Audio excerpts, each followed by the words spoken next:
Restaurant Unstoppable, inspire, empower, and transform the industry. With excitement, allow me to introduce you back on the show for a second time, co-founder of Jimmy Jack's Rib Shack, Jack Piper. My man, Jack, are you feeling unstoppable today? I'm feeling unstoppable. Yeah, man. So basically, you're back here so soon because after our recording a few weeks ago, you took us on a tour. It's something we're trying to do more of on the show, is really getting that behind the scenes with the video crew and pulling back the layers, going even deeper, as deep as possible. And during that tour, you showed us basically your offices where you have all of your production, your labeling, basically your process for getting your barbecue sauces out on Amazon and into retail stores. And that has got me thinking, like, we didn't even talk about that during our interview. And that's really been the majority of your focus over the past year, is how to scale your business beyond the four walls, in using tangible framing or digital framing to scale your business, i.e. Amazon, Goldbelly. But how do you get to that point? And that's what we're going to talk about today. If you have a product or service, a consumer product good that you want to scale, how do you do that? So before we get into that, let's get that motivational, inspirational ball rolling with a success quote or mantra. What do you got for us? I'm sticking with win your morning, win your day. Since we last spoke, I'm winning my day to day, and I've had a few days where I did not win my morning and I did not win my day. So that's still a work in progress, but that's my mantra. Yeah, man. And we dissected that pretty good the first time around. So I'll just let you stick with it. We'll roll right into the focus in today's conversation, which is getting your consumer product good, scaling it basically to the point where you're on Amazon. So where does it make sense to start sharing this part of your story? When did you say to yourself, we need to get these barbecue sauces out and scale these barbecue sauces? Yeah, good question. And like I said, we'll kind of be showing what we're working with. It was listening to the guest. I tell my staff all the time, and the team is, it could be anything. As if you're not taking feedback about, let's say you have 4 salads, and you may love one salad, but no one cares about it. We'll get rid of that salad. So we did something slightly different with Jimmy Jack's, where we, it's like competition barbecue, we call it, where there is no sauce. So we never really saw this before, but we created a sauce counter, and it evolved into something where people were like, that is awesome, because then they were able to get their meat. And it wasn't, then they decided the sauce, and it really became a part. So if you look at the reviews on Yelp or anywhere, that was like a talk, and people were like, this is so good. And then we started noticing, because they would come and they put in these cups, and people would just leave just massive amounts of our sauce. And we're like, wow, they really like the sauce. And it was basically a request from our staff, like, this is so good. Why can we get it? We were even selling pints of it. So, and in just different formats. So then me and the business partner said 2018, 2017. Yeah. I mean, well, we opened in 2005. It was always kind of, it was always discussed, and people were like, yeah, maybe we'll bottle our sauces at some point. But so we were busy doing sauces that stuff. You're talking about, Jack, were these sauces something that you started way back when you opened, or did the sauces come later? Exactly. I mean, I call a restaurant. As you evolve into something, it's like you evolve into like your brand. Yeah. And in 2000, about 10 years into Jimmy Jack's, we've got still have Boston, we had Atlas, we had 3 different, I call them the albums. We had 3 very different concepts going, and the one concept that was just whack, that was getting accolades like on Yahoo or MSNBC, or we were winning wherever it was just crazy. Chowhound, or what is it? I can't think of them, but they would all come back and be like, yeah, you're winning all this stuff. I'm like, geez, this thing is amazing. So we kind of started thinking about, we created a brand guide. Even before this, we said we changed our logo. We had I'll kind of show you that we had this logo, and we started looking at this business that was just so successful. And we changed it to this to that badge, Yeah. we're like, For you know, anybody this is who's reasonable. listening to this, So real quick, Jack, anybody who's listening to this, if you want to see what we're talking about, don't forget, head over to youtube.com/restaurant Stoppable. You're fine, man. This is a great opportunity to pitch the YouTube channel where he's holding up the old logo and the new logo. So we looked at this and we're like, oh my God, it's ticking every number. You know, our labor cost, our barbecue is all meat, so it's relative of cost of goods.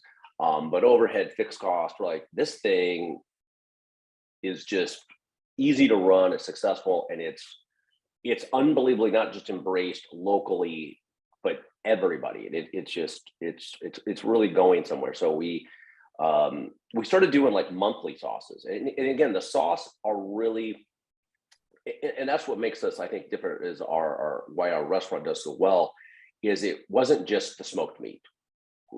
Equally, if not, some people thought that the most awesome part of the experience was the sauce bar and the sauce. So I guess probably more like in 2015, we started talking about it. In 2018, we're like, let's keep rolling and let's start doing our research on, you know, like how we'll go about this. Hence, my business partner, Mimi, maybe I'm getting ahead of myself, but the first step was just looking at it and figuring out the cost of it and the ingredients and thinking about a package, right? You know, what is glass going to cost? Where are we going to do it? And you know, a label, and just like when you do a business plan for a restaurant, right? You're gonna look at your goods and you're going to do a cost analysis and see, you know, the labor, how much time, you know, you're going to look into, just like a restaurant, the health codes, the legalities, you know, the FDA and all this stuff. So we just started the discussion of how much work is how much work is it going to be, and how much will it cost? and this dialogue that's going on internally and with your partners is how much work is it going to be, and how much is it going to cost just to bottle our sauces for in-house? At this point, you're not thinking, let's get this thing on Amazon, let's get this thing nationwide. No. Is that the goal then? Well, we did discuss, with like, well, should we immediately, we just thought it was too risky to invest a bunch of money with a co-packer. Yeah. To go somewhere. Like, we have the sauce now, you make it, you bottle it, and you do it. We're believers that you only spend money that you have. And so through this whole journey, we didn't take out any loans. You know, we kept our cash flow going, we kept the businesses running. And like most people would most bankers or anybody would tell you, don't quit your day job, keep the cash flow going, and then take your extra time and then money you make and then invest in this. And we've become the most successful. And I think when you have the luxury that literally this is like a passion project, that it doesn't have to create income. You're going to do it, it's going to turn out better. So we were able to take our time and do it accurately and right, because it wasn't paying our paychecks, it wasn't paying our mortgages. It was really a passion project, and we were able to, from the packaging to the label, to do it the way we wanted. Yeah, and that's a huge lesson, something that I like to echo whenever I get the chance to. Let cash flow and people determine your growth. And I think people get into a lot of trouble because they look at their competitors, or they look at somebody who's been around 10 years longer than they have, and they go, they're doing this, we need to do this too. Compare yourself today to the person you were yesterday, and you'll see over time, you'll get to the point where all of your competitors are at if they're been around longer. But don't think of growth as external growth. Think of it as internal growth. What can we do today to make ourselves better? And then the external comes, that the size of your business will grow over time, but like, don't get in trouble overextending yourself. So the first thing you said to yourself is, what's this going to cost? What's the labeling going to cost? What's the packaging going to cost? What codes and legalities do we need to consider? So what was it going to cost? What were your expenses like back then? Reflecting back, like, take us through that process. All right. Before I get to that too, I think a good way to look at this is a lot of restaurants should be evolving and putting money into research and development. And research and development is a cocktail that's featured, or a featured of a menu item. And you try that out, and then if it gets legs, you're like, wait a minute. And then it's people ask for it, like, dude, I want that special again. Again, you didn't do it, you tested it. You tested it at lunch, you tested it at dinner. You got the kinks out, but you didn't put it on your menu. But it possibly evolves onto the menu, and it can be a huge moneymaker because it ticks the boxes. It's it can be picked up. It can be it's a food cost control. It doesn't add labor or inventory. Yeah. And if it fits the puzzle, then you do it. So we approach this just like we might do a feature or a special that then later actually ends up on your menu. If you kind of take that same kind of philosophy, like I just did it because I was excited and my staff was excited about adding this. This is very trendy. It's happening right now in the marketplaces.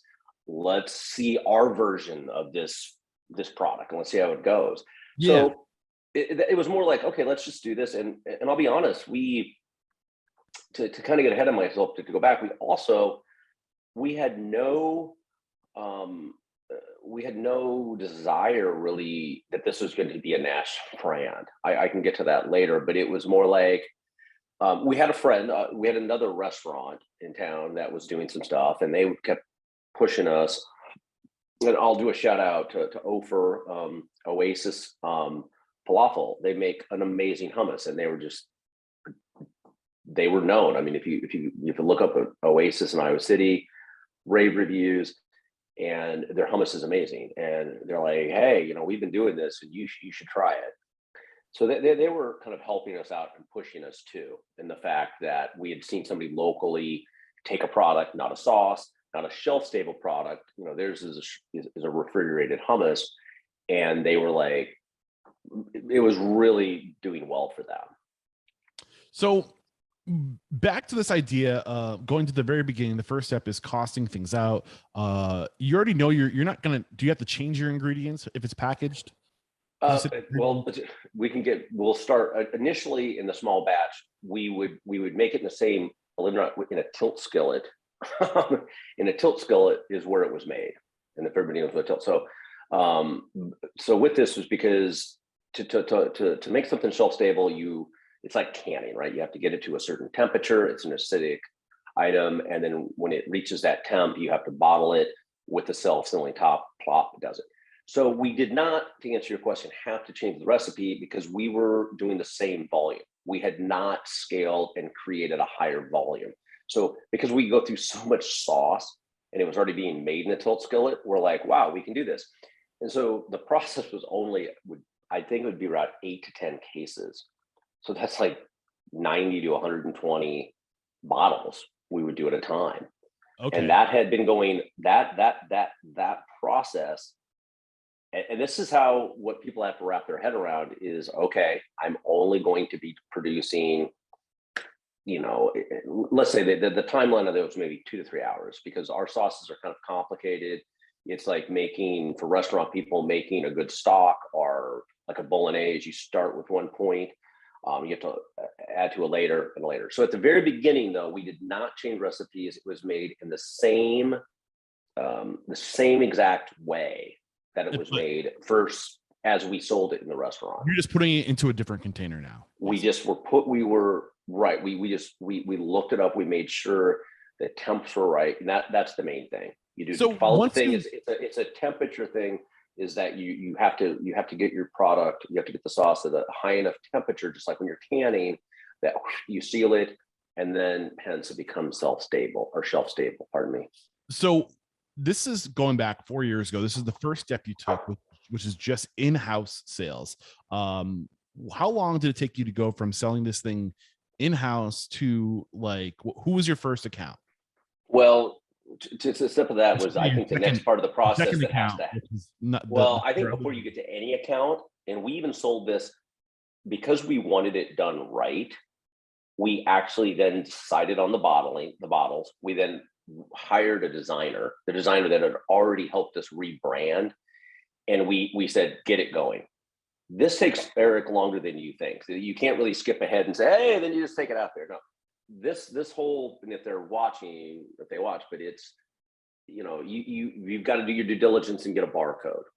Even though we were not going to sell it anywhere else, but within our restaurant, we knew we were going to go out into the public and sell it. We knew that we had to have our list of ingredients and the nutritional facts. So we said, We knew that you had to have your ounces. I mean, we did not want to put this in any brick and mortar retail until we knew everything with the labels. And I know we might want to get all excited, passionate about, the excitement of just what's inside of it. That is just one tiny part of it. My business partner was that.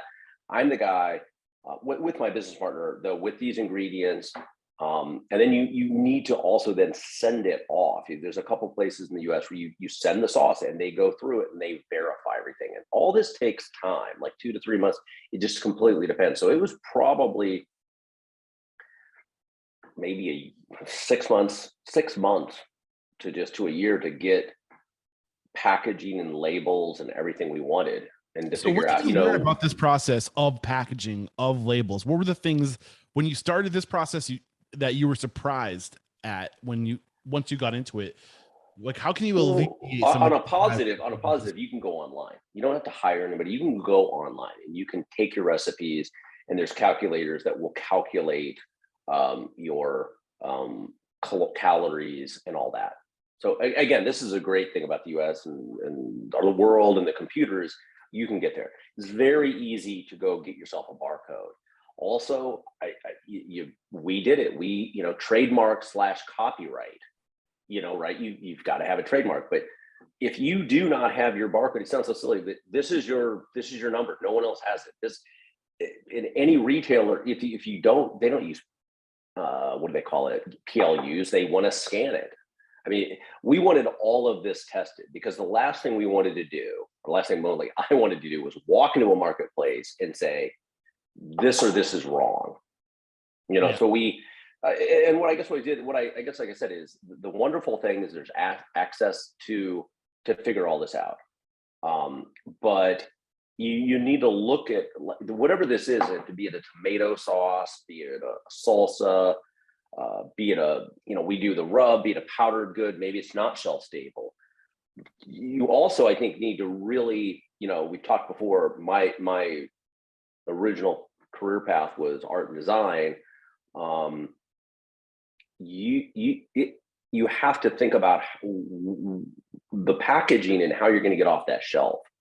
They talk about restaurant location.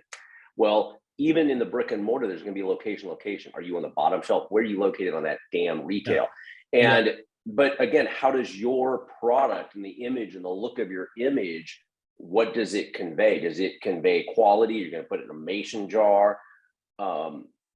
If you do not take it seriously, the packaging and the aesthetics of this product, you're a fool. Yeah. So it will not work. The things that you mentioned that you have to do, you said the label, you hired a designer. Do you want to give them a shout out? Who was this person? Yeah, we used Allie at Allison Design out of Austin, Texas.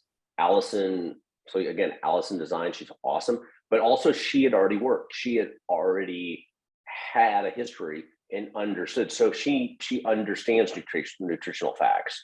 She understands weights. She understands the right size type size. You need someone that has already done product packaging. And when you work with that person, it's not that expensive either. I mean, you get a good designer, and you need to trust them because they understand readability, and they'll work with you on 5 different. Mostly, I mean, she's a graphic designer, but package designer. But again, the packaging. Because also you're going to have to decide how many ounces. We went with 16 ounces. This is actually, they vary in weight, but that's a bigger thing. You know what I mean? You have to look and do some due diligence of like, what is the hot sauce? What is the normal weight or volume of hot sauces? And say, okay, we're probably going to have to be in 8 to 10 ounces in the hot sauce. Yeah, range. I'm thinking the barbecue sauce. If you're using that, like, what is somebody going to buy? You need to be able to marinate a good amount of meat, right? So you'd have to give them enough product where they can cover a brisket if they want. We didn't reinvent anything. We just said, okay, let's look at 100 sauces and what is 90% of the ounces. Also, this comes back to like good bar and restaurant management. I'm always critical of the glass you hold, Eric, in the bar. Back in the day, because you're looking at ounces. And everybody wants that old fashioned, right? They want that cube of ice. I'd always talk the size of the glass and how it feels in your hand, like this coffee cup, how it feels in the volume is then going to create like what you're paying for. And I'd always talk to my staff, when you get that, I loved it when this big, beautiful ice came into it, because that ice took up so much surface area and it raised the, the bourbon up. And you're like, yeah, this is a big pour.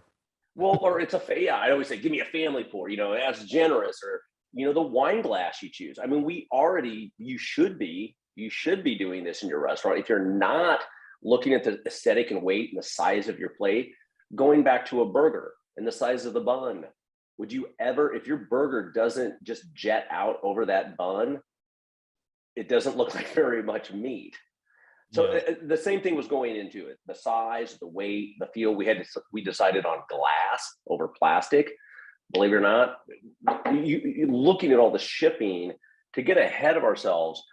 The hardest thing that I've had to deal with was COVID and everything. And this is what's called a 16-ounce Boston Round, is the glass we use. It is one of the most popular pieces of glass and bottling out there.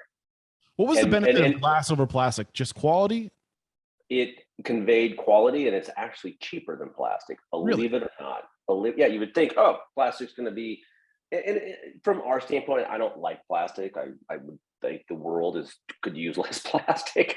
So it was a little bit personal, but it was also money. And the glass bottle gave it. I don't like it. Look at it. It looks cheap in plastic to me. I didn't want it in plastic. I wanted aesthetically, I wanted how it looked on, and how it feels different too, the weight and how it feels in your hand. Back to this idea of the barcode and the nutritional facts and all these like next tier level thinking things from day one. You're thinking, one thing that's come up a lot in the show is this idea of thinking like a big business from day one. So is that kind of what was going through your mind as far as getting the label from day one out of the way? Day one, if you're going to go brick and mortar, it has to be done right. Like a dish shouldn't go into the dining room. A drink shouldn't go in the dining room until it's been vetted and really tested correctly.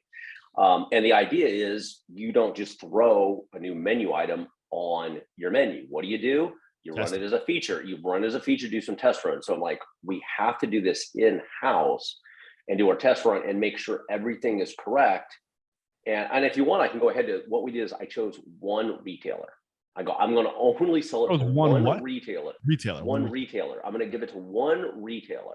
And I want to go with one full month with one retailer. I want to make sure that the barcodes and everything works right.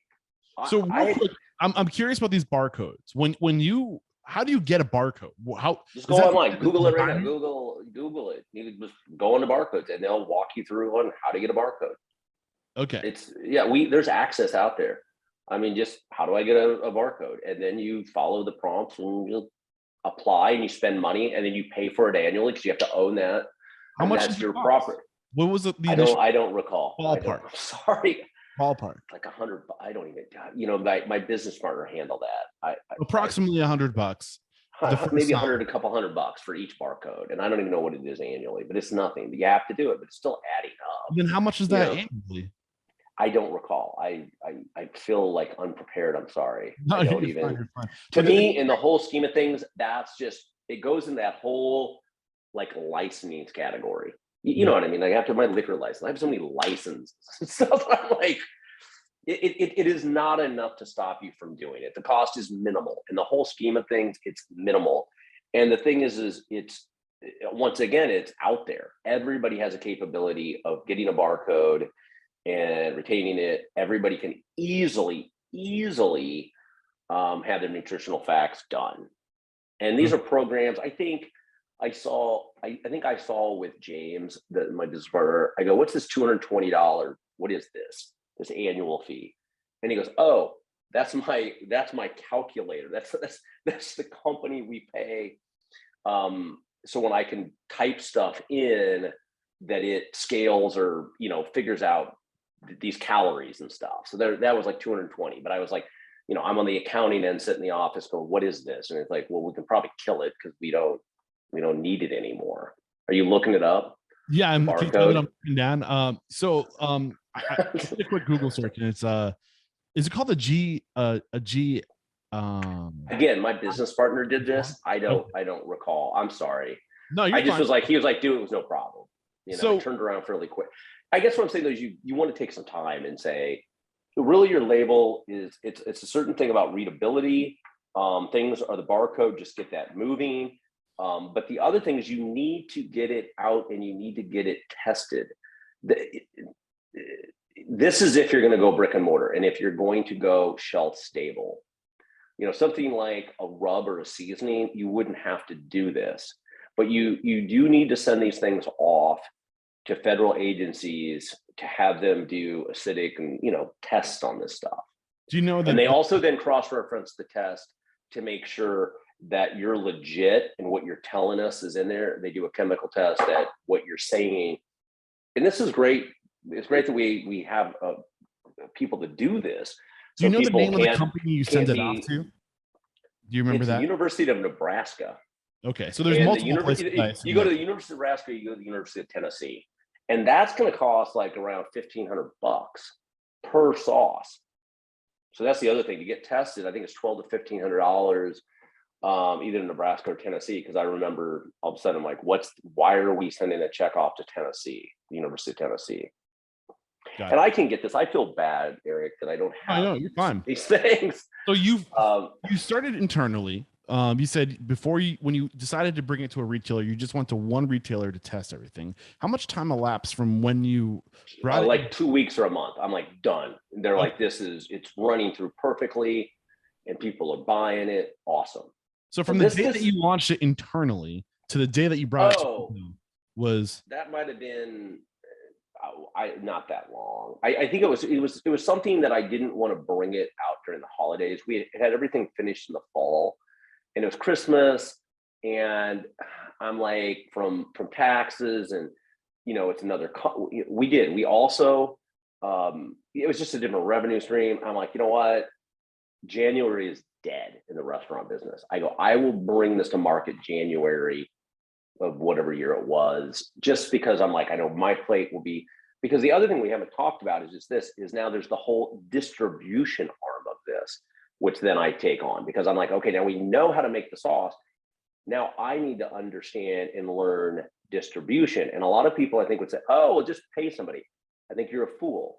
I'm the biggest advocate that I want a full year of working in self-distribution. So what it was I myself, we made the sauce, I put the label on every sauce, and then I move on, and maybe we're getting ahead of it here, is if you want me to, then we can go into how then after you get the product right, you then have the next step of approaching retailers as the salesman with samples.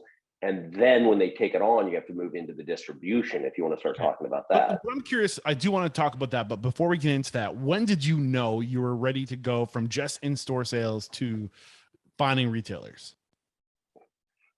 As soon as we had the labels and everything. So it was timing. As soon as it was done. It's like we had the labels, we're done. It's like the labels, the packaging. We also said to ourselves, we have to have X amount of inventory. What if it blows up and they want it? We have to make sure, because remember, we're using a portion of our kitchen in a tilt skillet, and we had to have enough inventory. That's the other thing you have to realize when you go to market, the worst thing you can do is somebody wants it, it sells well, and then you don't have enough product. Yeah.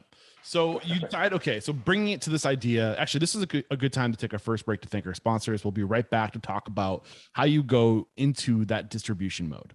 So we're back, and now let's talk about distribution. And you said self-distribution is the way to go. Why is that so important? Get into the details again of why. The only thing I knew about distribution was on the other end of it, and being the front of the house was dealing with liquor distributors, beer distribution, Cisco and US Foods and food distribution, and how they came to me. So I had no experience and no knowledge. I had to, and I with retail, but I did know, and I talked to my friends that did wine and stuff, like, hey, how do you do this? So what really was interesting was, believe it or not, is actually, while we were selling it in the fourth quarter, you start learning different phrases. As soon as you move from restaurant to retail, I was like, what does Q4 mean? Q4 is the fourth quarter. Yeah. So we were in Q4, and only do it internally in our business. And retailers actually came to us and go, dude, we're hearing about this. People want it in the grocery store. You're selling your sauce. You've done it all through the holidays, and this is great. I'm like, January 1st, we're going to go to our first place. So we upped the first step, and we wanted to make sure. I had talked to folks. I'd reached out to people, and they said you should have at least like a month of inventory, for all your retailers. So I'm like, okay, let's start bottling and getting enough of each product. Remember, out of the tilt skillet, you're only getting 10 cases, 10 to 12, 10 cases, 120 bottles, and we have 4 SKUs. That's the other word. You'll start literally as a SKU. So you have 4 sauces. So you have to look at that in like 3 hours. So you have to get a SKU. A SKU. It's just what does SKU stand for? Like we have 4 sauces, so each one is its own SKU, and that's just a language. That's why I wanted to learn distribution, because I didn't know the language of, well, they'll say, how many SKUs do you have? We actually have 5 SKUs. We have a SKU, because each product is a SKU, and I don't know why they call it a SKU. There's a whole bunch of language I learned through distribution. So we have to have all 4 products. Ask me later about the rib rub, because we were not selling our seasoning, but I'll get to that in a minute. So we do this, and we go, okay, we have to get X amount of inventory, because we also knew, just like, hey, if you've ever bought wine from anybody, you buy a whole case, so you commit to that. So we're like, okay, we're going to sell this in cases of 12 units. So we then had to come up with, we kind of skipped over this, is we had to say, okay, you're going to have to walk in and figure out your suggested retail, because they're all going to want a suggested retail. The other thing, what you're going to find out is a lot of grocery stores, what was interesting about our sauce was that since it's self-stable, it was not just a grocery item. What was really interesting, and where people need to think outside the box, and my business partner thought I was crazy, I go, I'm going to go to the hardware stores, because Aces, and they have all those killer barbecue displays. Yeah. And it went like hotcakes, especially during COVID, because you couldn't get out.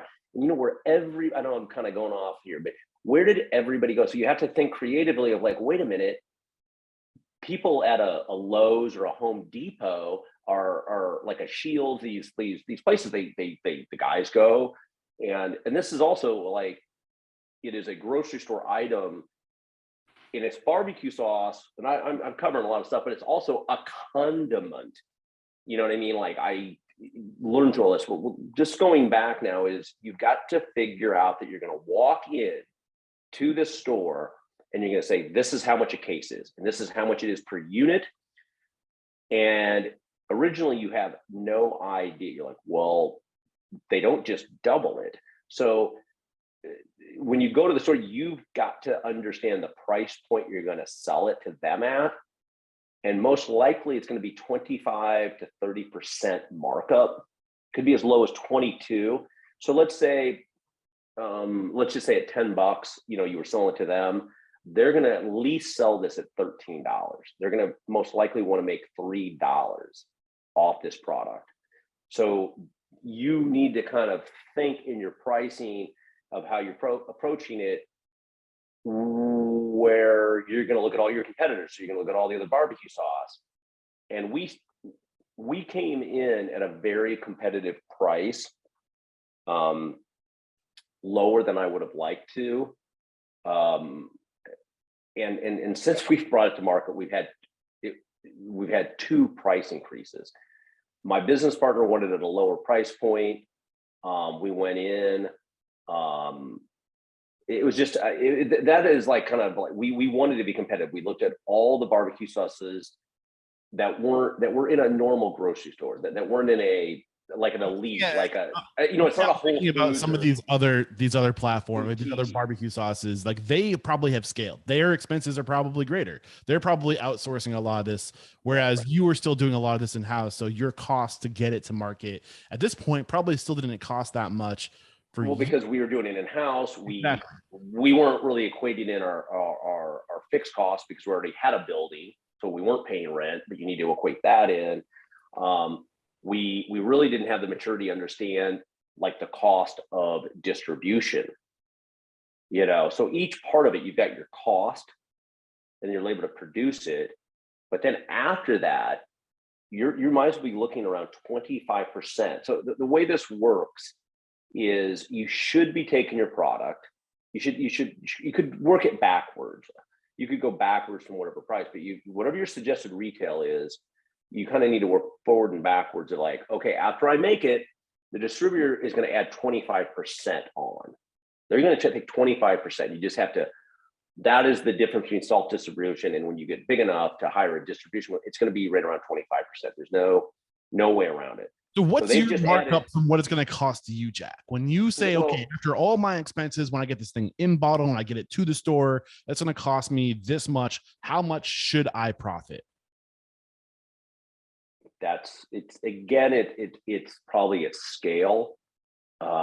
Every time we expand and we get, Eric, I talk about, do you want to be a restaurant doing, let's say you're doing 400 covers, right? Higher volume, right? And then you're doing it on volume. Are you a higher price restaurant, right? Doing 100 covers, but your price, either way, what's going to make you the more money? It doesn't matter. I mean, are you doing it via volume and lower prices, or are you doing it at a higher price and higher quality? We went in the middle. It's all over the map on percentages. I should probably pull this up. At the beginning, we were looking that we just kept it simple, and we want to make $1 a bottle. Okay. It was like a simple thing, and there wasn't really a rhyme or reason to it. I think what they usually say is that if you're making, this also where it gets complicated. You want me to talk about Amazon? I mean, every brick and mortar and every type of platform, the equation is different. But if you're making 10 to 20%, if you're at a decent volume, you know what I mean, and you're making 20, if you can get to 15 to 20%, you're doing well. Okay. So back but to just go ahead. I was just gonna say, so you've got to like think that backwards is, and what it does, it's like it's crazy because you're like, okay, let's say I'm at $5 and these guys add 25%, which is $1.25. Now it's going to the grocery store for $6 whatever. Now they have to make 27%. See how it just spirals, and it gets to like, holy crap. So you have to, we went with, hey, we're quality. We're not going to compete with, I guess the biggest brand we called Sweet Baby Ray's. Yep. And this is something for when they sell and you pitch. First of all, when you go to your local community, every retailer is going to want you. Look to when you travel, beer drinkers go up to the bar, what's the local beer? And they buy it. So local is huge. Local is so huge, not only in the beer industry, but in the grocery store. So grocery stores, almost all of them will give you a chance, unless your numbers are outrageous or your price point and the percentage are just totally, or your product is horrible and your packaging, it doesn't work. They're going to give you a shot. Okay. They're going to give you a shot because every retailer wants to work with local. It's just what you do. So you're going to walk in, you're going to tell them the price, you're going to give them the suggested retail, and they're going to give you a shot. And then it's just like the restaurant. If they don't come back, right? If you don't have a guest come back, something's wrong. Then you've got to equate how quickly it's going off the shelf. But what I told them is, remember, my price is higher. This also comes back to percentages. At the end of the day, more money being made. And these grocery stores have different departments. Okay. And I'll tell you, the example of Sweet Baby Ray's is they don't make any, I'm sorry, Sweet Baby Ray's, is there's certain brands like eggs and milk, there's certain products that grocery stores carry to get you in. And there's a huge conglomerate deal with Sweet Baby Ray's. And the grocery store themselves go, I'm not making anything off of this. They make money off my product. We were not in volume, but in sales. Out of the 3 local chains, a chain called Hy-Vee, we were the highest in revenue, in sales, in dollars. Profit. in the whole barbecue. In In sales, all of the barbecue sales, okay, we weren't the highest in volume, but in dollars. got it. And they love that because they made at 27%, they're making $2 or $3. They're making quadruple 20, whatever times they're making off a sweet baby Ray. They want our sauce because they're actually making more money for their department. Yeah, let's go back to this idea of scaling it. So, some of the big things you're sharing with us is that concentric circles is one of the biggest lessons I've learned when it comes to scaling. I think people try to go too far away from home from day one, and they don't have brand recognition from far away. You start as close to home as possible, and you slowly grow outward from the center in, right? So the first retailer you went to, was that down the street? Was it like a? Yeah, it was a local. It was a cooperative. Locally they source local foods. We started that. And then how long did other retailers start approaching you? I hit the pavement. The pavement. And then I do think, because I know you want to talk about Amazon, and I want to mention a person's name because so I'm out there hoofing it. But beforehand, so what I'm doing is I'm literally I'm going into sales, but I also need to understand distribution, and I need to understand the terminology, because when I knew in a year or two I was going to hire a distributor. And if I had no idea about distribution, if I didn't know what an end dial was, if I didn't know what a bunker was, if I didn't know what a shelf talker was, if I didn't know that a meat department and a grocery department are two different categories and you have two different managers, I would not understand any of this. So I went in, and again, there's no better salesman than yourself. You know the product, you have something local, they're going to give you a chance. And if your product is good, it's going to go. And then you need to understand and learn the other phrase about merchandising, knowing how to get it better shelf and the relationship. So when you do then hire this distribution company that's going to take 25%, that you will still need to watch over them. You need to, there's what's called a department, which is the merchandiser. Those are the people that walk around, because your sauce is just going to get taken by a distributor. It's going to be dropped off. We don't want the smaller one because you want shelf placement, you want relationships. But that was all. I'm a big proponent of moving slowly, and only time will get you to understand this. So we spent that year figuring out the process, the labels, so the packaging and everything was perfect and no problem. What are the biggest? Then we switched to another. Before you go any, what's the biggest lessons that you learned in that 1 year about distribution that you can share with our listeners right now to give them that heads up?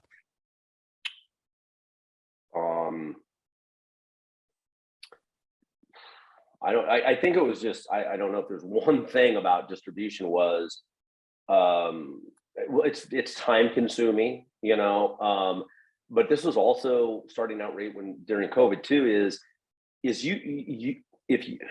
you want to go with a smaller distributor. The way I would say this is, I don't know, I go back to the wine, you've got Glacier, you've got Southern, whatever, you get these huge, Johnsonville, these huge conglomerates.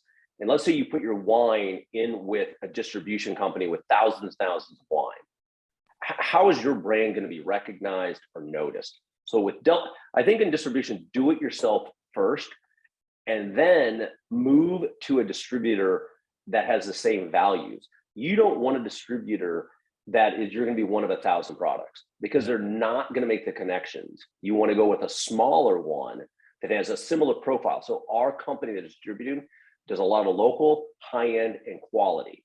So they understand, and I'm not going to get lost in the distribution of this. You know what I mean?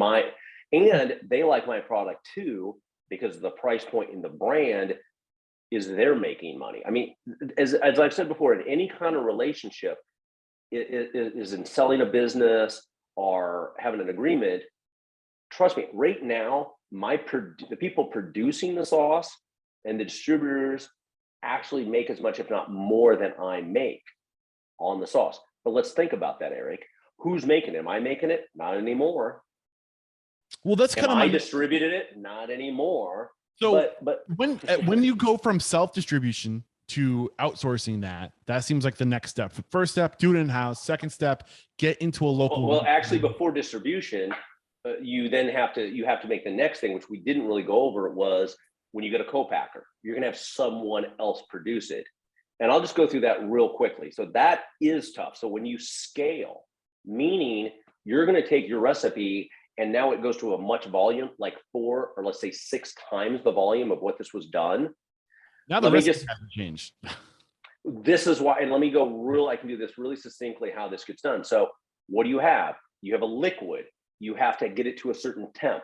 When you have more surface area and a bigger volume, you're going to have that temperature slightly higher, and you're going to have to hold it longer. And then what happens? Reduction of acidity. So you're going to burn off, and what's going to evaporate quicker?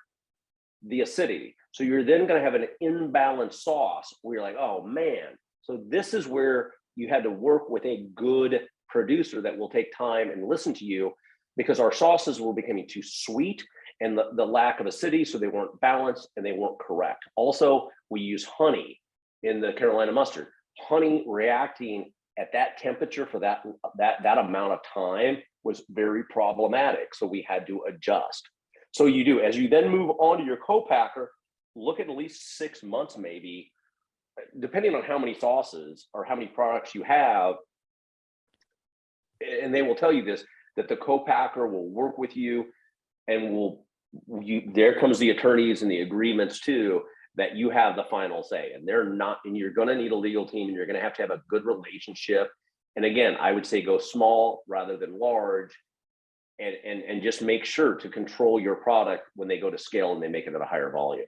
Yeah, I mean, I got to give a shout out to Peter and Monica Hillsome. I'm pretty sure I'm saying their last name correctly, but they were one of my guests when we were in New Orleans. Hillsome, Hilzim. This is exactly what they do. Their company is Cajun Kettle Foods, and this is what they do. They help scale recipes and distribute food. So I would say reach out to them. Who did you work with to do this? I'm curious. We worked with a company called, it's a Kelowna Creamery. And Kelowna is a great brand. That's one reason we went with them. They are more a boutique, like great milk, great butter. And so, hey, if you can handle milk, right, you can handle this. So they had the facility, and they were trying to diversify and say, we'd like to bring and produce some products. And they also have an arm of their company, which is Kelowna Direct, which they said, hey, I don't want to be given this 25%. We want to self-distribute. Hey, we've already got trucks going to all these grocery stores. Why don't we partner, and then we deliver and distribute other people's product? Yeah. So this is them diversifying, trying to get, run their company better. Got it. So I was thinking we should probably maybe, because on the timeline too, if you wanted to dive in how so basically it starts going fine. And we have this, what we've been waiting until just recently is the other reason we then held it to like 25 stores. And the reason we did that was the only capability that our in-house production team could keep up with. Okay. We couldn't produce anymore. I mean, you could say, okay, we're going to bring a team at night. You're going to do this all night. We didn't want that. We didn't want to, I mean, a lot of companies are like, hey, you're paying the real estate, create another team. No one's in that building all night. Have these people. It just didn't seem like a recipe for success, having people make sauces at midnight and bottling. It just didn't seem like the right way to go. Yeah. So one of the things I'm curious about is, when did you know it was time to go from going from making this in-house to outsourcing this and having somebody else? Like 2 to 3 months into it. Because literally everywhere I went, it sold. From 2 to 3 months to 25 retail locations? No.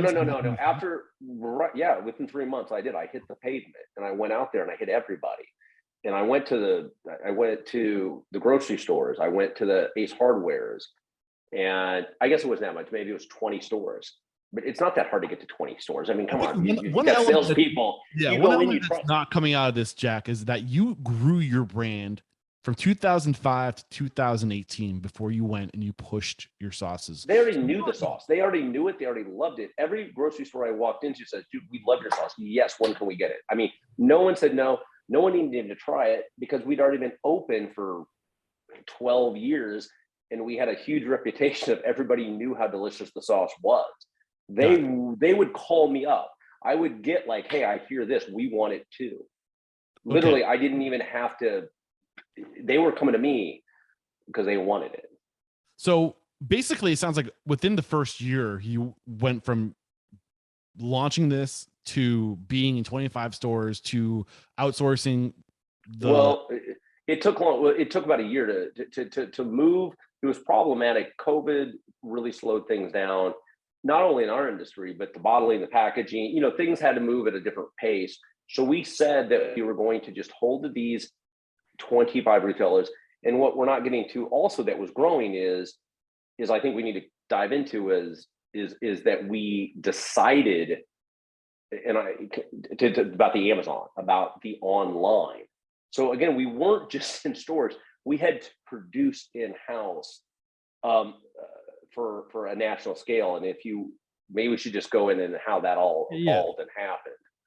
Yeah, let's take one more quick break to spank our sponsor. I don't think they would like it if we spanked it. To thank our sponsors, and we'll be right back to dive into the next evolution for you, which was going digital, bringing this online. We are back, and we're going to start talking. We're going to start transitioning the conversation to go from local to international, or I don't know if it would be international, but at least nationwide with Amazon. Paint the picture, Jack, of what your distribution, what your retail and sauce GP or CP consumer product good CPG look like before going to Amazon.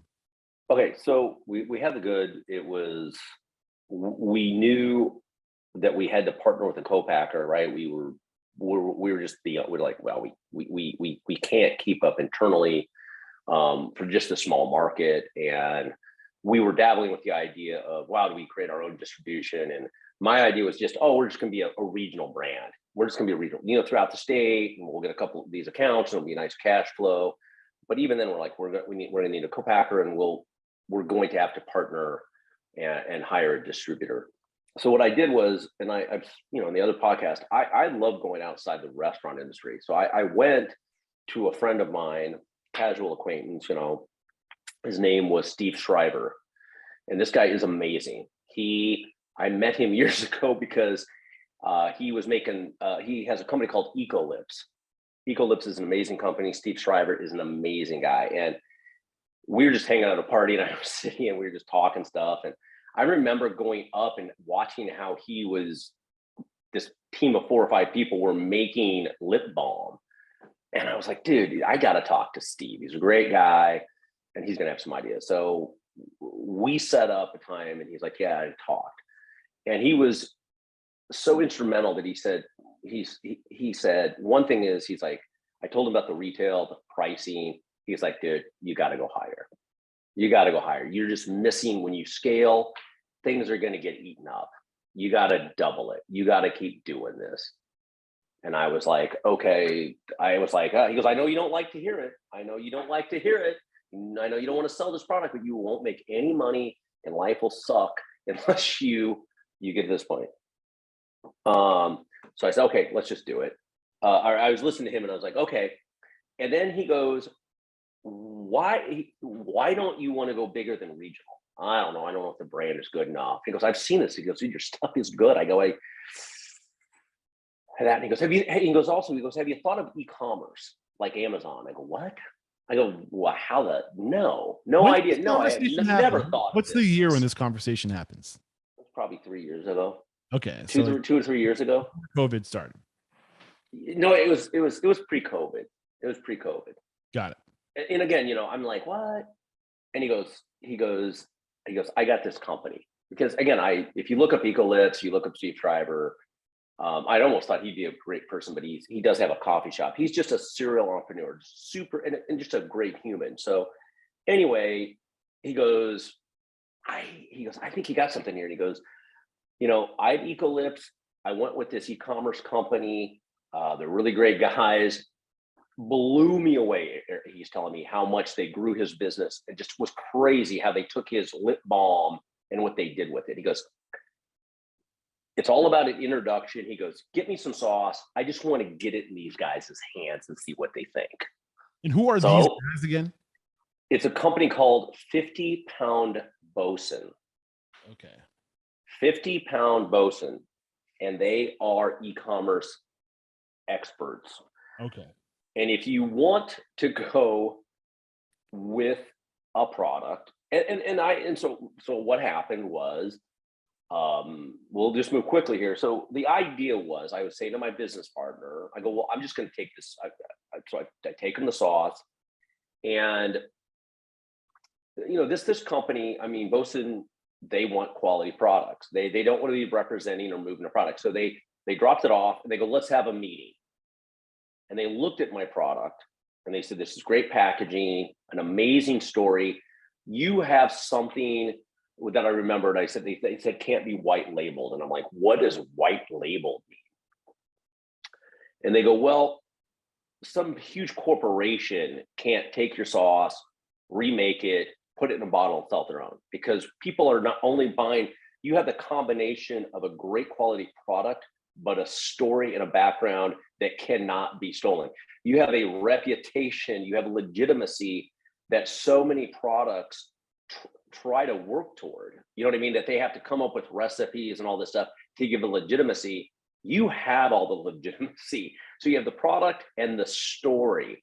So we liked each other. We had conversations. They also, what these e-commerce companies will do is they will do what they get, like a Nielsen's report. You think of like TV shows. Companies like this can get access and then know exactly how many barbecue sauces are being sold on Amazon. They know how each one is being sold. They know how much each company makes and what the volume is. And so they will do a report, and they will look at your product, and they will look at everybody else on Amazon in this market of barbecue sauce, and they make a judgment call of like, can your product compete with these products? And then Bosun looked into it and they said, we believe your product can compete because the width of the market, your price point.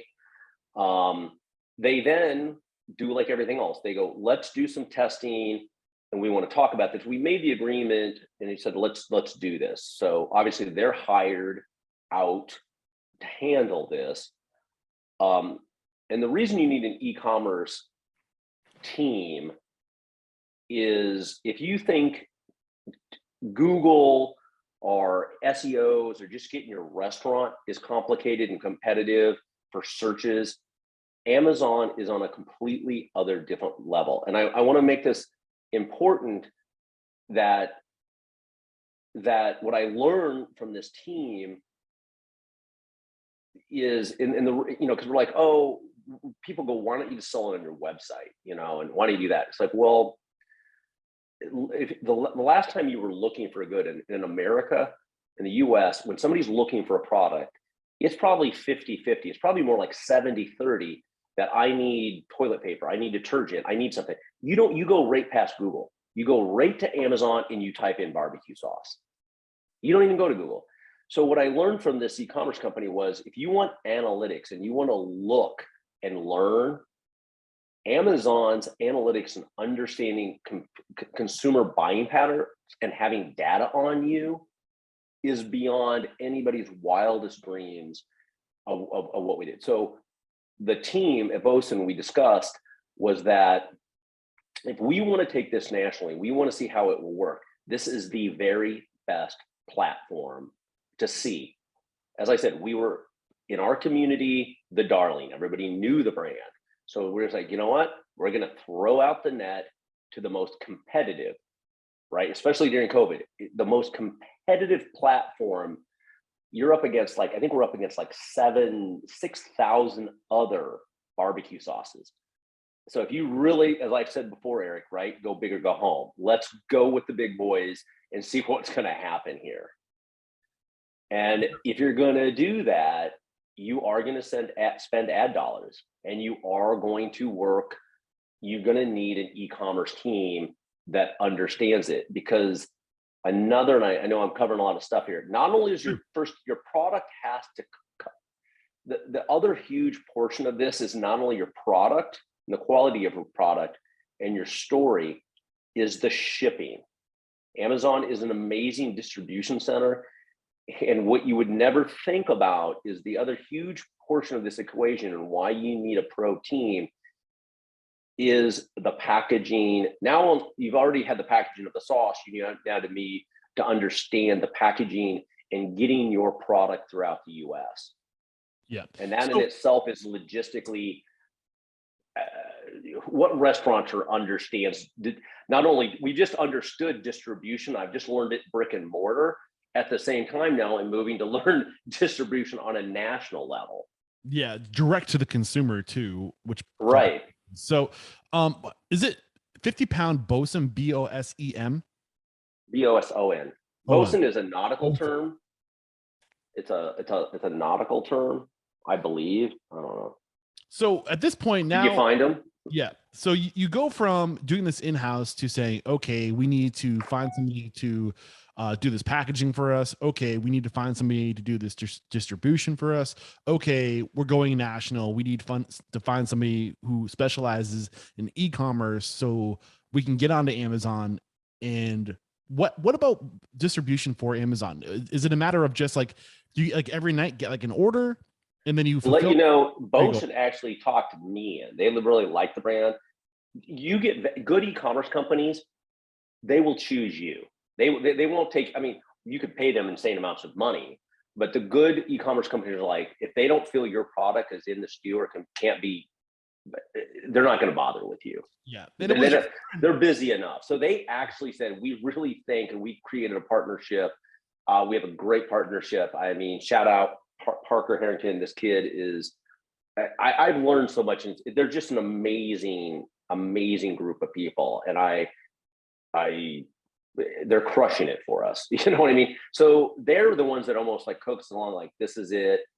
And the reason I say you need it is Amazon it's like its own country. It's so powerful. You just won't be able to navigate it. And to let you know how it is even there's everything is so exacting, and from the barcodes, we actually do not ship. Amazon has such an amazing distribution. They kick everybody's ass on distribution, okay? Because what they do is everybody wants it now, Eric. And so what they do is my product is not in one warehouse. They call these things fulfillment centers. This is what I learned via Bosun. So our product is now a prime product. And it can be anywhere. If you go online right now, if you go to Amazon.com and type in Jimmy Jack's Rib Shack, you're going to get the sauce, and you're going to get it in a day or two. That in itself is going to be difficult, and people are going to have to go after that, is because you're going to have to, you don't know how to deal with Make It Prime. You're going to have a team do it. And if that in itself costs money. Right, yeah. Pardon? If you're watching the video right now, I have I'm on Amazon. I'm showing what this looks like on Amazon. So what were you saying before? So I mean, you're looking at our star rating there. Star rating on ratings and reviews are just like flipping Yelp and TripAdvisor. Harvard did the studies, man. I just like the restaurants, they know that, especially in the hospitality industry, love them or hate them, people go to reviews. And I'm very protective of that. But this is also a litmus test of our quality, meaning we're still 4.5 stars. We're doing well. You know what I mean? That is a top tier of what I want. But anyway, so with this distribution is we actually send the product to Amazon. We package it, and it goes in a small singular product package. It goes to multiple warehouses, and they actually distribute it. Also, this is going to sound crazy. So we also have a Shopify. You can go online and you can go to my website, jimmyjacks.com, and you can go, oh, click, I want to order some sauce. This sounds crazy. I don't ship that. You know who fulfills those orders? Amazon does, because I can't compete with the price of shipping that Amazon can get. I'm not going to get into the dirty details of that, but they have such volume and they're so good at distribution. Yeah. What you will do is juggernaut. Like, you can't compete with that. Yeah. So what you do is, I think we're in 10 different, and this is where it keeps growing bigger and bigger, is if I have to have X amount of each SKU of each sauce in not only one fulfillment center. And this is what Amazon watches. It goes, oh, wow, they want it there. And then all of a sudden you go, holy, why do we need a bunch order? Well, they've added another fulfillment. Oh, crap. Oh, just another one. Because as you grow and as your product becomes more popular, they then populate their fulfillment centers throughout the warehouse, and you're in more and more locations, which means you need to produce more and more product because you have to get it there in one day, because that's just how the American public is built right now. You know, I mean, I've been busting my hump for Father's Day. You know, we're like, what? And we just keep getting these emails. The boss of my e-commerce team is like, I need X amount of cases sent. We got it, because this is about timing and growth and learning. It was hugely embarrassing, and I was unbelievably frustrated. We hit our top ranking on Amazon as a barbecue sauce was a week before Christmas, and I had left for vacation. We thought we had enough of inventory. Out of the blue, you will never know. They never tell you. Amazon made our cowboy sauce a prime featured choice. It blew out of the water. We were completely empty of inventory the Sunday, the biggest day of shopping before Christmas. And we were just depleted, and we couldn't move quick enough to get it off. And we had no idea, but we had been getting emails and metrics from Amazon that they wanted more product. And we just sat back like, they're crazy. They're crazy. I don't know why they want so much. There's no way we can sell this much. So you would have, and it's like, I was like, whoever thought that barbecue sauce would get blown out of the water as a Christmas gift? I would have never thought about it. Yeah. And, you know, I'm not really surprised, but one of the big lessons I'm learning up to this point in the conversation is a lot of this has to do with just like in any business, surrounding yourself with a team of experts. And you've been doing that from day one when it came to the label with Alley Design in Austin, Texas. Allison Design. Allison Design in Austin, Texas. You did it again with the packaging, and you're working with who for the packaging again? The creamery? No, we went with Kelowna Creamery. They're a smaller company, but yeah, we went with packaging small. And distribution.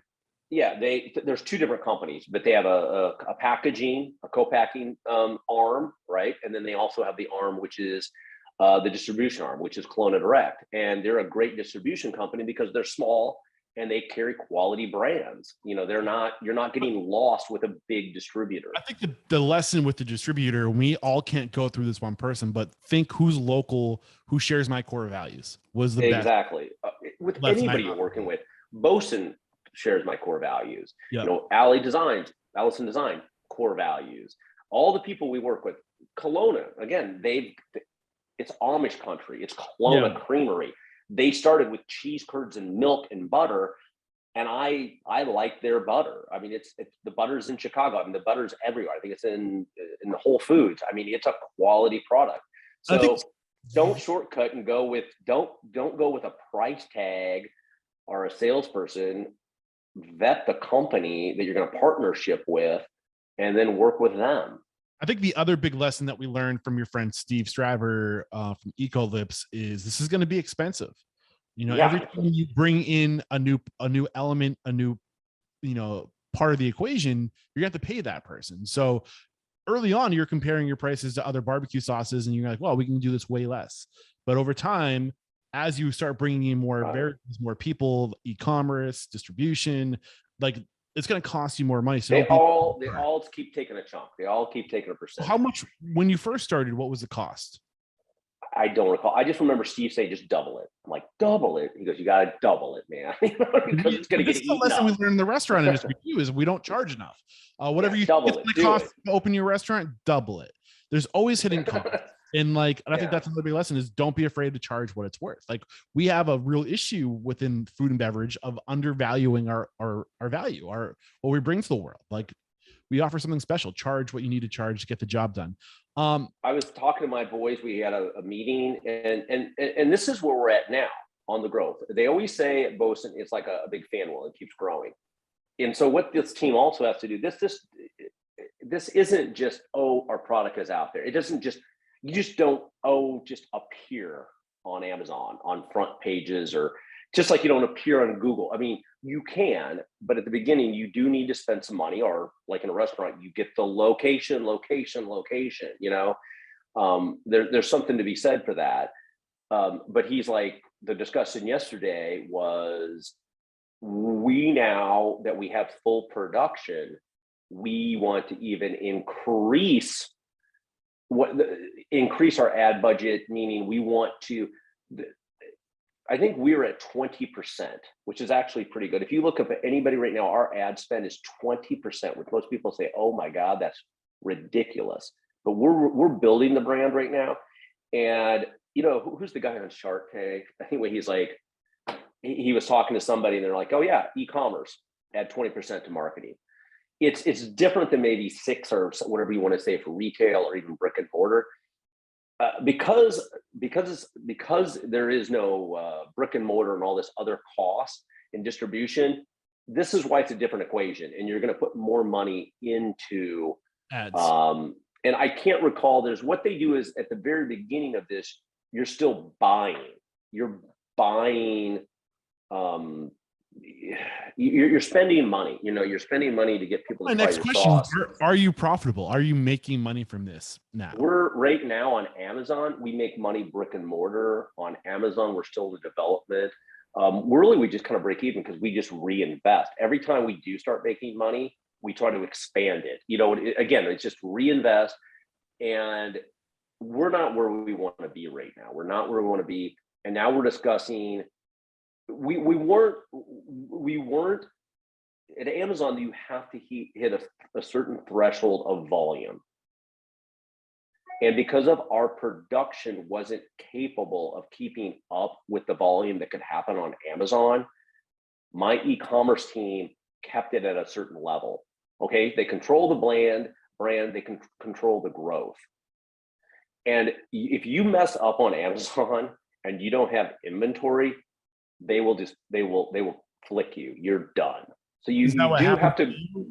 Like you think we didn't ever get flicked. No, we were fine. I mean, we were fine. We recovered, but the e-commerce gave me stories. I won't get the details of companies who sold out and couldn't have inventory for a month or two, or it didn't work out, and then they had to recover. It took them 6 months to recover, because like any retailer, as I told you, you have to have at least 1 or 2 months of inventory. If you're a retailer and it starts selling, and if you don't have the product, just like in your restaurant, if people show up and you're sold out by 7 o'clock or something, you're not going to last long. Yeah. So this is why don't move too quickly. Always, you have to have everything growing at the same thing. And the worst thing is have a demand for your good and not have the product. So we have always balanced that, but also is that your quality is still there. I mean, our percentage of returns on Amazon is in like the top 1%. We're one of the best. We're shipping glass, but it never breaks. You know what I mean? Our reviews are high. And you gotta think, no, I mean, we go over how these things are packaged. Just like I said, when you walk into a restaurant, you have that one very first moment to grab someone's attention, and you get one chance. I was so into the opening of the box and the packaging, that first impression, that's our one chance. And I'll let you know, if you're looking at time, I've pushed that other meeting back so I can go past 12. Got it. But that packaging, it's that first impression, right, is so important. So we are growing, which would probably frustrate so many people. And it frustrates probably Bosun a little bit, but they understand it because they're in for it long term. My grocery stores and my brick and mortars get it, because I am going to make sure every relationship I have with my clients and with the existing brick and mortar retailers, so it's always perfect. Don't grow too fast. Don't get too many volumes. Like, don't book don't be like the airlines and overbook and then have 2 or 3 people. I'm very protective of the brand, and that everybody's got to leave happy. Yeah. So we're very happy with this growth that we're on. So what's the future look like for you? What's new right now as far as getting this barbecue sauce out? And again, this whole conversation is about scaling beyond, but not scaling the brand so much as scaling the product. right? Well, So it is. It's like a lot of what you are scale, but each step, again, it's like most restaurateurs don't have a background in production of products. I mean, they do create a product, but they're not creating a retail product. But I think you need entire to, life cycle from production to sale all happens in house. Once you right. get outside of the house, But I think anybody listening out there needs to think about it and go, wait a minute.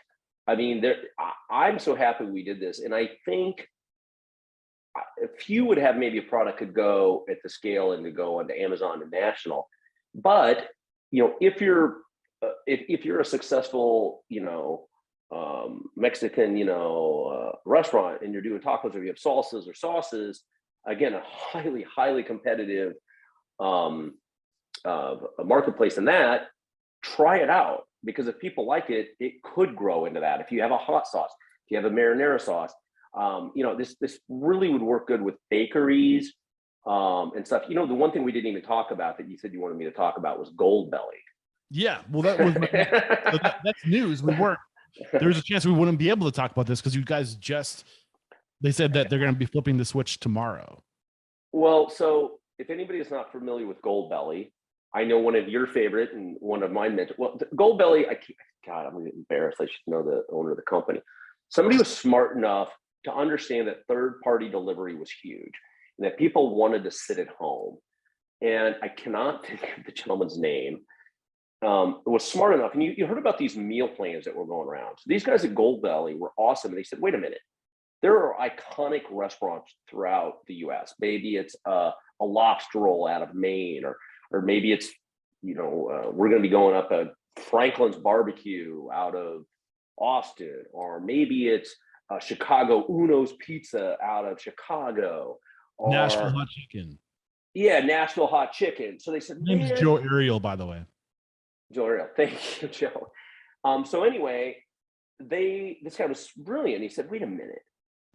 People want this iconic thing and they want to get it. And how cool is it that you can't always make it to get to Nashville to get the hot chicken? You might not be able to make it to Chicago to get this amazing pizza, or can't make it to New York for their classic slices of pizza, or you can't make it to Nobu for sushi, or Mama, David Chang and Mama Fuko's noodle bar. So he's like, dude, I am going to do something so badass here. I'm going to figure out how to distribute this, market it, so you can get these amazing restaurants next day.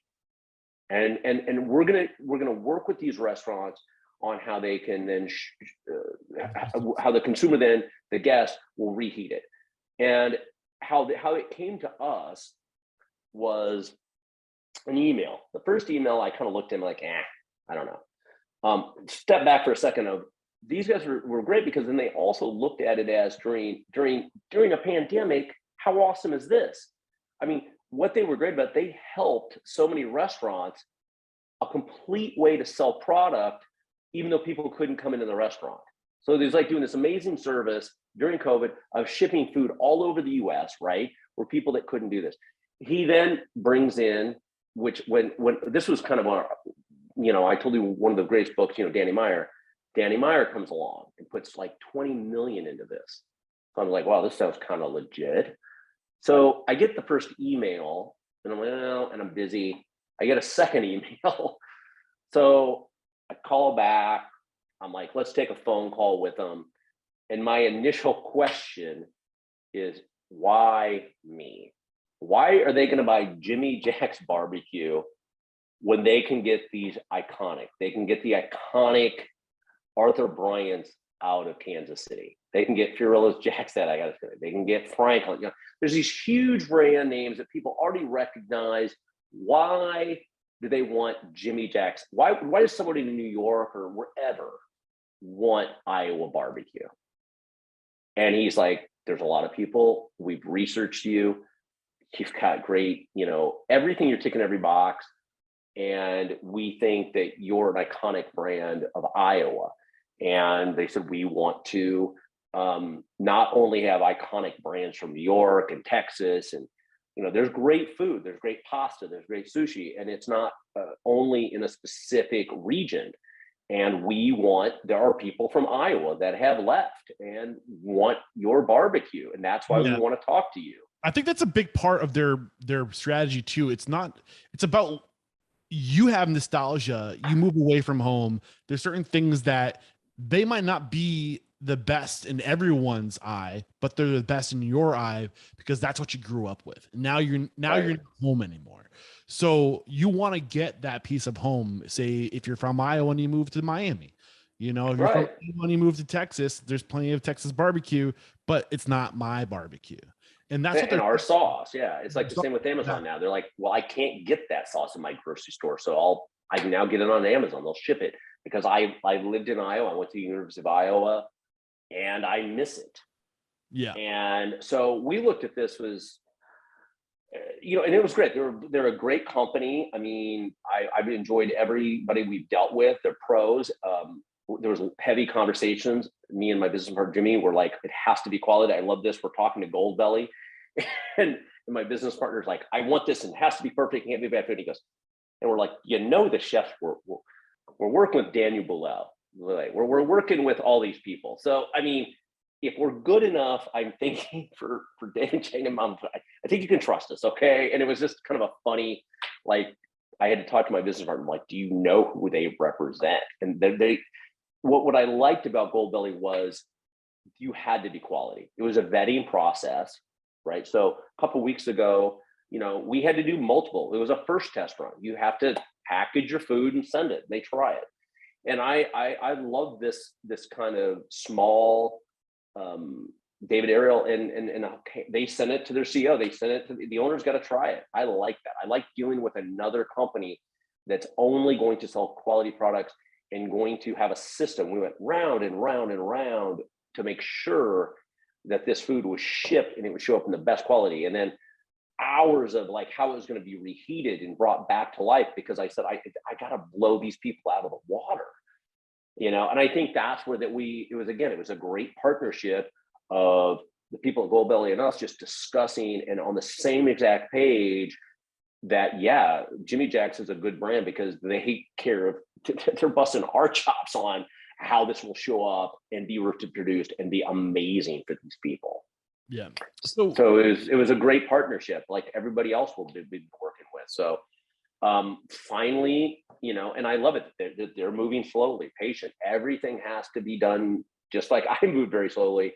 And I think that was another thing with Goldbelly where they were so like happy that we weren't rushing, they weren't rushing. This has to be perfect. It sounds like everything is perfect. And the meeting goes tomorrow or today. I think they're meeting and they click the button and you can go to Goldbelly right now and see it. And it should be clicked on any day now. But again, it's us all being, and if it isn't, sorry, we didn't feel it was perfect. You know what I mean? Yeah. Jack, I've really enjoyed this conversation. I know you have a little extra time past our agreed upon, but I do want to start wrapping it up to respect your time. If you could just summarize in a couple sentences, the big takeaways from today's conversation for you?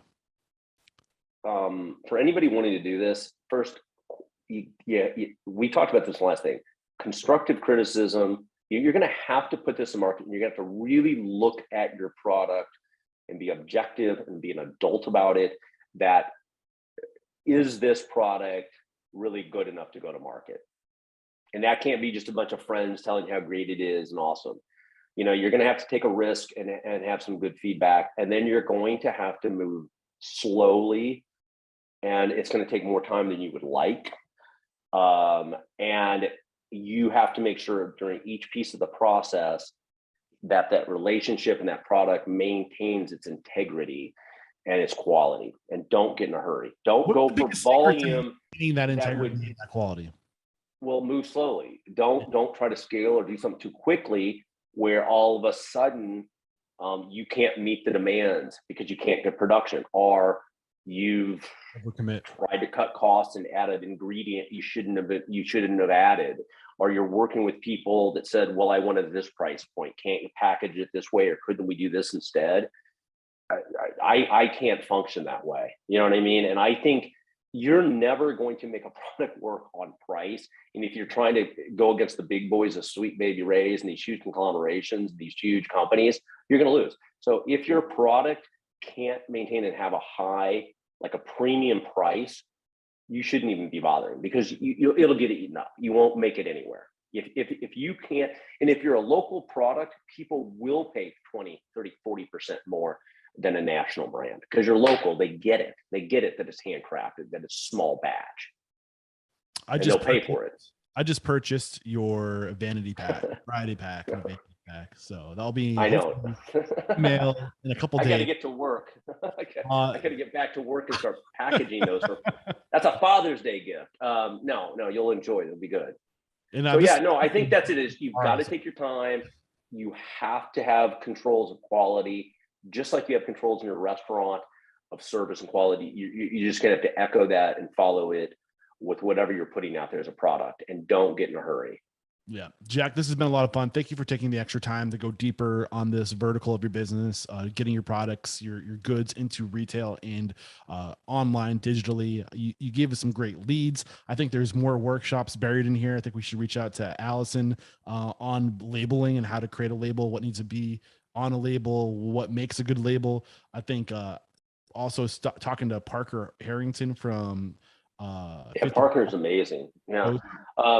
If you want me to give a shout out, I mean, Steve Shriver, I mean, he has a great little coffee shop. He is literally, he is a wealth of knowledge on just business in general. I know he has ownership of a coffee shop, which makes killer food, Bruhemia, up in Cedar Rapids, but a really, really interesting guy and a wealth of knowledge. And Jack, how can we connect with you if we have further questions on this? Maybe we're in the process right now of taking our products to retail and we want to connect with you. What's the best way to connect? You can go to Iowa City Jack. That's IOWACIT. I live in Iowa City. My name is Jack, Iowa City Jack at Gmail. Or you can go jack@jimmyjacksribshack.com. Beautiful. And I believe this is episode 898. Stand wow. by. Who's your like 900th guest? Top secret. It's gonna end up being Matt Swift, but no, just that's how the kind of 897. This is episode 897. Head over to restaurantunstoppable.com/897. If you want to get a summary of today's discussion, we're going to link to those people and those tools and services that were recommended today. And yeah, just can't say thank you enough, Jack, for coming back on the show and continuing to be so generous with your time. And if you have time, go over to Amazon, type in Jimmy Jack's barbecue sauce, and get that. Grab some sauce. Yeah, just in time for Father's Day. Jack, thank you so much, my man. No, you're welcome. You are unstoppable. Thank you.